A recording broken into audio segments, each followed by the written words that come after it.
Pourquoi c'est important de savoir la niche dans laquelle nous allons nous lancer en affiliation? Simplement parce que la niche est l'élément qui va te guider, ce sera ta boussole qui va te guider. En fait, ce sera ton fil rouge dont tu ne dois pas te départir pendant toute ton activité parce qu'il y aura un gros travail que tu devras faire derrière. Alors, il faut savoir, avant de continuer, je suis coach Koné. Mon objectif sur cette chaîne, c'est de t'amener à te lancer dans un business en ligne. Et je considère qu'aujourd'hui, l'un des meilleurs business modèles qui soit, c'est le business de l'affiliation. Simplement parce que tu n'as pas besoin d'avoir des produits, tu n'as pas besoin d'en produire. Tu dois simplement faire la promotion de produits que d'autres personnes ont déjà mis sur le marché. Et c'est en cela que c'est important de choisir la niche dans laquelle tu vas te lancer. Pourquoi est-ce qu'il faut que tu choisisses une niche dans laquelle tu vas te lancer? Pourquoi est-ce que tu choisis une niche que tu aimes? Simplement parce que c'est un gros travail de longue haleine que tu devras mettre en place, soit sur les réseaux sociaux, TikTok, Insta, etc., etc., ou te lancer éventuellement dans la création d'un blog.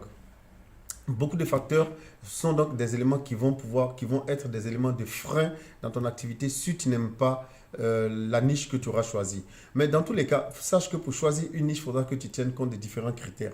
Je vais en citer quelques-uns pêle-mêle comme ça. Il faut savoir que, premièrement, il faut que tu vois fondamentalement la concurrence. Est-ce qu'il y a énormément de concurrence? S'il n'y a pas de concurrence dans une niche, pose-toi des questions. Cela veut dire que ce n'est pas une niche forcément très porteuse. Deuxième élément, c'est la rentabilité de la niche. Est-ce que les gens sont prêts à débourser de l'argent pour payer le produit dont tu vas faire les produits dont tu vas faire la promotion dans ta niche? Et troisièmement, en fait, c'est la taille de la niche. Est-ce qu'il y a énormément de personnes qui sont dans cette niche? Parce qu'il faut savoir que tu saches que plus tu vas te spécialiser dans des sous-niches, plus la taille va être réduite. Un exemple simple.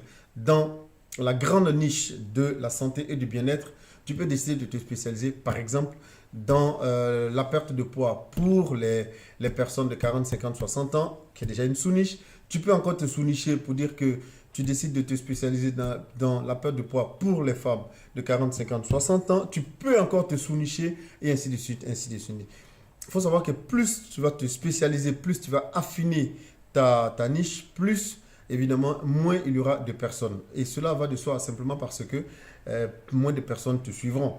Mais l'avantage dans ce cas-là, c'est que les personnes qui te suivront sont des personnes qui sont prêtes à débourser pour payer les produits que tu mettras de l'avant.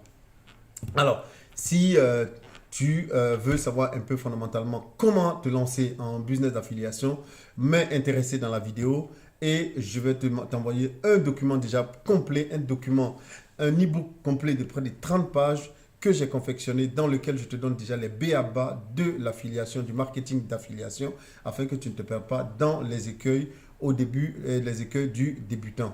Allez, like la vidéo, partage-la et abonne-toi surtout à ma chaîne.